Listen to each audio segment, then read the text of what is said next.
Okay, ngayon, kung gusto mo may kaartehan. O, ito naman. Pwede naman yung maarte ng konti. Ayan. Ayan. Di ba sabi niya, sino yung magaling na doktor sabi niya, food is medicine, medicine is food. Sino nagsabi noon? Medyo mahirap Hippocrates. Hindi siya hypocrite. Hippocrates. Yung si Hippocrates said, let your food be your medicine.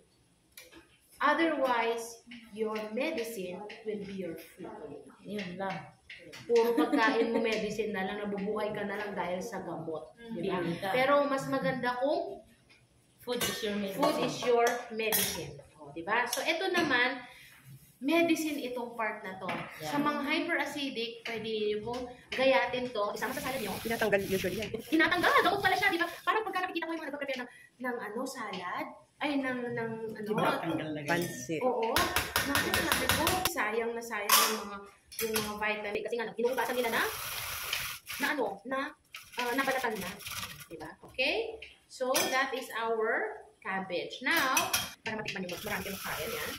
By the way, kunti lang naman. Pero, ang buto ng apple may cyanide. Poison daw yun eh. So, huwag mong isasama sa salad mo kasi baka malalaki yung buto, maging enough percentage para maging toxic. So, hindi pala yan dapat kinakain ng buto ng apple. No? Yun lang naman sinabi. No? Kinig na lang tayo. And then, okay. Now, to stop oxidation, which is yung pagtakas ng sustansya sa ating mga freshly cut vegetables. Okay, lagay ko na lahat. Yan, kailangan natin ng something acidic to seal the vegetable. Hindi umitim. Yun yung oxidation na tinatawag. Okay? So, let's do the cone number 1 ulit. Kasi, i-ref naman natin to in a bit. How about the time? Great. Okay. So, perfect timing. Okay. So, ang hirap magkaroon ng katulong. Kaya, lahat ng mayaman ngayon, walang katulong. Ang bahay, inaalikabok. Kasi wala nang tagalinis. Wala silang ma-hire. No? Pati nga yung pagluluto. Kumakain sa labas. Na lang, kain sa labas. So, alam naman natin, pag kumersyo, okay? Pag nag-spaghetti kayo, pwede itong ating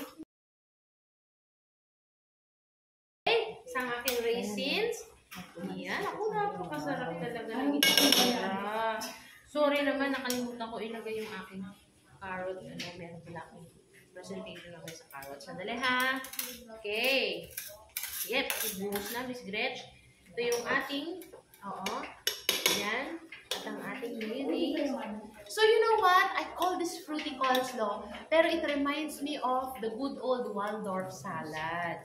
From Waldorf Astoria Hotel. Hindi ko lang sure kung tama yung sinasabi ko. Pero I really love konti lang yung mayonnaise. In fact, some people, they don't like the mayonnaise but when they're watching their cholesterol. Okay? Pero nilagyan ko na rin para naman sa bata. Okay? So, let's give this. Can you take a picture? Question. Pag nagluto ba kayo ng carrots para maluto to, ililalagay sa tubig? Yes or no? No. Yes. Pag kumain kayo sa restaurant, di lalamog dyan pag walang tubig. Diba? Pag nagluto tayo, hindi walang tubig. Pag naglaga tayo ng mga bagay-bagay, may tubig, yes or yes? Yes. Yes. So, masarap to. As it is, masarap siya. If you have small children, if you want to teach them to love fruits and vegetables, love eating vegetables, kailangan yung purity of the flavors, yun ang ipakilala mo sa kanila, di ba? Para hindi sila, pag nasanay na kasi sila dun sa artificial flavor, okay, usapang buhok bago tayo pumunta sa usapang carrots. So, for example, ginanito natin. Sino mo, para siyang nurse ko na ako naman yung surgeon. Scissors, tissue. Ganun lang ang trabaho natin. Kaya ang sweldo nyo, yung nangyari, can we go to the nutrition stage? If nurse, okay, eto, may lasa pa ba ito, Judy? Wala na. Wala na. Kasi pumupunta yung lasa. Sa tubig. Punta na sa tubig. Kasi, ang sabi dito, ito ha, kung babasahin nyo to, nutrient analysis performed by Hazelton Laboratory, Wisconsin. Kasi ako na bumasa kasi maliit.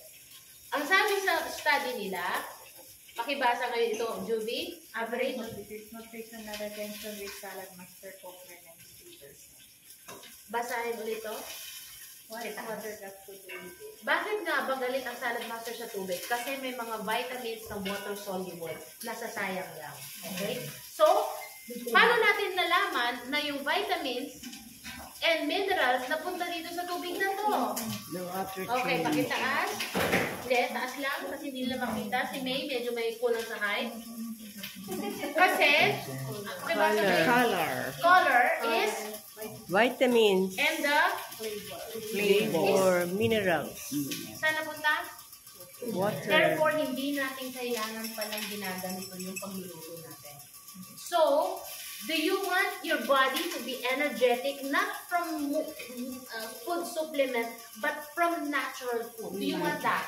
Is that the kind of energy that you want? Yung natural lang. Yung buhok na riliban. Diba? So, kung yun ang gusto natin, pag nagluto tayo ng pakbet, ng chop suey, ng ginisa, ng stir fry, huwag nyo lagyan ng tubig. Kasi yung salad master ninyo, you have the amazing and powerful tool in your kitchen. Kaya nyo lutuin to. Ano ang dito? Meron siyang happiness kasi kumakain siya ng healthy, tapos mamaya, kikita pa siya ng healthy. Diba? So, mamaya natin mag-usapan yan. Pinaka-exciting na part kasi yun. Kailangan muna, muna tayo dito. Ano ang rule pag nagluluto ng sa salad master kita? Pinakamatigas. Ay, nakikinig si Alfred. Palakpakan si Alfred. Hindi siya nai-intimidate. Silang dalawa lang ni Brian ang macho dito. Pero sabi niya, carry lang. Diba? Participative pa rin. So, this one, matigas first. Malambot later. Okay? Ngayon kasi medyo natagalan tayo, nag-explain ako. Can I just help it with just a little bit? Sayang yung... Yan. Kasi napunta dito yung ibang flavor. Okay? So, pwede natin ilagay yun. Kaya may kulay o sayang. So, ilagay natin sa gitna. Okay? And then, what is this? Uy! They cannot overeat this. Marami siyang salt. So, wag kailangan mga 1-2 piraso maximum. Actually, sa senior, 1/2. Hindi, biro lang. Biro lang. Wala. Joke lang yun. Okay? Okay, now ito, this is our calamansi with patis. Okay? Pwede na natin ilagay dyan. Calamansi with patis yan? Opo. Pero mamaya na lang natin ilagay. Tapos, i-turn on na natin. Okay. Medium heat. And then we wait. We wait for that. Ganda. Binilan ako ni Brian Brian, how about the rice? Is this ready? Okay. Patay na daw. Okay. So,